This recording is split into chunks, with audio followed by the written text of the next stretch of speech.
सरस्वती मया दृष्टा वीणा पुस्तकधारिणी हंसवाहन संयुक्ता विद्यादानं करोतु मे। प्रथमं भारती नाम द्वितीयं च सरस्वती तृतीयं शारदा देवी चतुर्थं हंसवाहिनी पंचमं तु जगन्माता षष्ठं वागीश्वरी तथा सप्तमं चैव कौमारी चाष्टमं वरदायिनी नवमं बुद्धिदात्री च दशमं ब्रह्मचारिणी एकादशं चन्द्रघण्टा द्वादशं भुवनेश्वरी द्वादशैतानि नामानि त्रिसन्ध्यं यः पठेन्नरः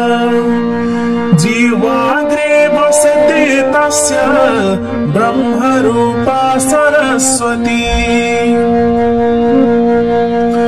मानीषाद प्रतिष्ठातुम् अगमः शाश्वती समा यत्क्रौञ्च मिथुनाद् एकम् अवधि काममोहितम् सरस्वती मया दृष्टा वीणा पुस्तकधारिणी हंसवाहन संयुक्ता विद्यादानं करोतु मे। प्रथमं भारती नाम द्वितीयं च सरस्वती तृतीयं शारदा देवी चतुर्थं हंसवाहिनी पंचमं तु जगन्माता षष्ठं वागीश्वरी तथा